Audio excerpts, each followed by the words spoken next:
All right, here we go. Hey everybody, my name is Clint Glenn. I'm a chiropractor. I practice in Murraysville, Pennsylvania, and I'm here today to talk to you about scoliosis. So the reason that this is on my mind this week is I had a patient come into me this week. She was a 25-year-old female, and she says that I've started to have stiffness in my mid-back, kind of right between the shoulder blades, and I'm worried it's going to turn into scoliosis. And so I was like, okay, so let me feel your back. I did a few orthopedic tests, and I pretty much determined she didn't have scoliosis. And just so everybody knows, once you've passed skeletal maturity, it is highly unlikely that any back pain is going to progress into a scoliotic curvature. That's just, I mean, it was a valid response. I mean, I think she looked up on Dr. Google what could cause back pain, and she saw scoliosis. So valid question. That's something that I want my patients to bring to me. Because, hey, part of what we do as chiropractors is look at people's backs, and knowing what scoliosis looks like and how to deal with it is a very important part of that. So it was a great question that she had, but I want everybody to know they can pretty much put their minds at rest on that one. But if you're worried about it, get checked. So the first thing that we're going to talk about with scoliosis is what it is, okay? What it is. And the second thing we're going to talk about is what's up. No, I'm joking. The next thing we're going to talk about is what can be done. What can be done. Okay, so what is scoliosis? So I'm going to draw just a figure of kind of the human spine here, okay? So if we look over here and we're looking from this way, from the lateral, right? So this is your pelvis, okay, right here. We're going to call this anterior, the front. We'll call this posterior, which is the back, okay? And then your spine's going to have some natural curvature, right? So it's going to have some natural curves. So the first one is what we call a kyphosis of the sacrum, right here, okay? Then we're going to have a lordosis in the lumbar spine, all right, like that. And then we're going to have, in the thoracic spine, this part of your body, we're going to have another kyphosis, which mirrors this. And then we're going to have another lordosis in the cervical spine. And then you've got the base of your skull right there. So what we have is, so this is lumbar, this is thoracic, and this is cervical, okay? And so these things, believe it or not, these curves are really, really important. The main reason that they're important is because of shock absorption, okay? So if you're going to be having force coming down like this due to gravity, when you're running, when you're carrying a backpack, carrying things above your head, these actually act as a shock type system that actually absorb energy as you go. It's really important. So if you look at kind of those prosthetic legs that runners will use, that in the Paralympics that they'll use, those things, they're not straight peg legs, right? They're actual curves, because that structure, that form has a mechanical property of being able to handle stresses like that very, very well. So this is something that we've been given by design in order for us to be able to absorb shock through our body, right? So very, very important. So this is what we call curves. These are spinal curves. And what's interesting, I'm going to nerd out on this really quick for you guys, is the fact that these all develop at different times in our childhood development. So when you come out of the womb, you're in the fetal position, and you have all kyphosis. So you're all one way. These things are all spread out. Let me show you real quick. So basically, if you come out of the womb, and you've got your cervical spine is here, and your lumbar spine is here, and your sacrum's here, right? So you're all curved up like that, and the base of the skull is there, and your sacrum, well, it's not square. Your sacrum is there. So you're all curved up like that. But then the first thing you do, right, is then you start being held by your mom. Okay, well, that straightens out this lumbar curvature. Okay, well, then you're doing tummy time. Well, that causes you have to lift your head up like that, and then you develop this lordosis in your cervical spine. So tummy time, very important for all your mothers out there and fathers.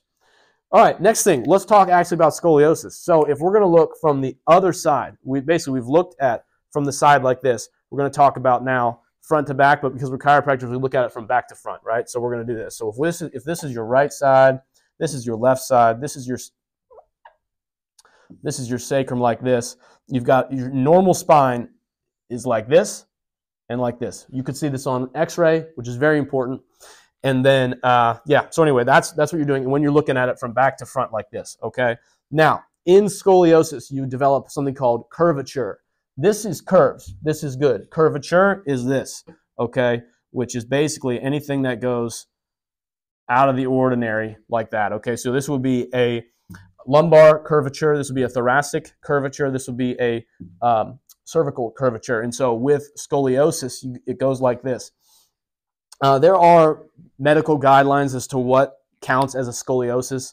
You know, a certain degree curvature equals a scoliosis. But what we know as chiropractors is anything like this is not normal, and it's called a curvature. So that's what it is. The most common forms of scoliosis are going to be juvenile and adolescent idiopathic scoliosis, which basically means the onset of the scoliosis happens before skeletal maturity. The next most common one, well, I don't know if it's the most common, but another one that we need to watch out for is what's called a de novo scoliosis, which means basically it's of new origin. And so that's usually found in the geriatric population and is secondary oftentimes to osteoporotic compression fractures. So if you're an elderly male or woman who has osteoporosis, and especially if you notice that you've lost height, it's important to get an x-ray from a chiropractor or your primary doctor to see if you have a de novo scoliosis or if you're just dealing with some osteoporotic compression fractures. So that's very important. The last thing I want to say about what scoliosis is, or what it is, I guess one of the main things I probably should have led with this is, well, let's just say this. Everybody's heard of the term orthopedics, right? Everybody knows about orthopedics. It has to do with joints, you know, the way that the spine is. If you're going to get surgery for this, you would go to an orthopedic surgeon.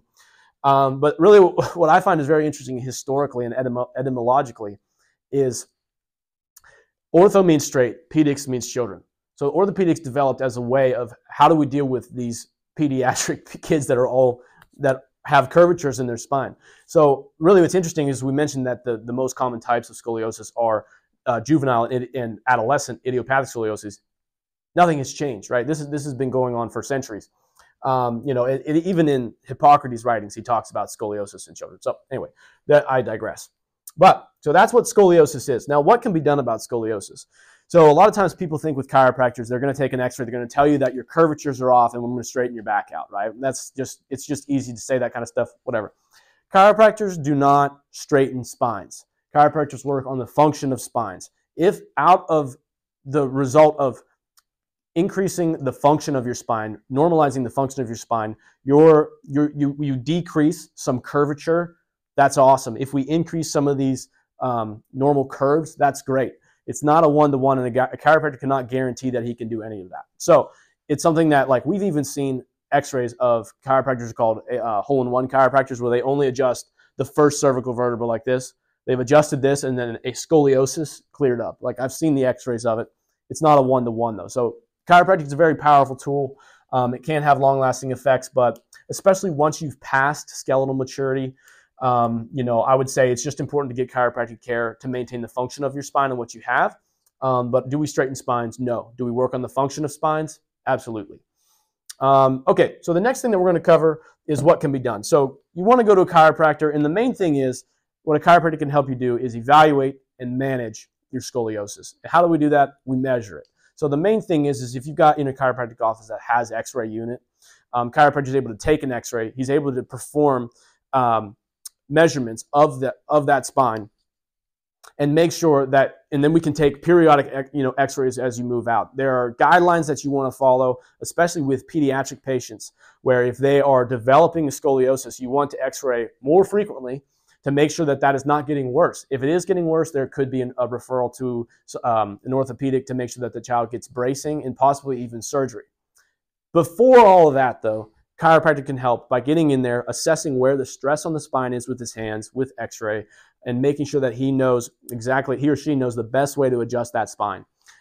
Really, if you're already having a lot of stress on your spine because these are curving like this, you really want to make sure that the structures that you have are moving the best that they possibly can. And that's what chiropractors work on. So that's pretty much what can be done. So I guess the story that I'll share is when it comes to scoliosis, I find a lot of the chiropractors' benefit being in the evaluation and management of it and helping their patients be connected to resources that help them manage the scoliosis. So there's a couple different ones. I guess I'll just write this down. So the first one that you're going to do is E&M, evaluation and management. That's what the chiropractor is going to do with you, if he's good. And he's going to explain to you what needs to be done in that area. The next thing that is very powerful is the adjustment.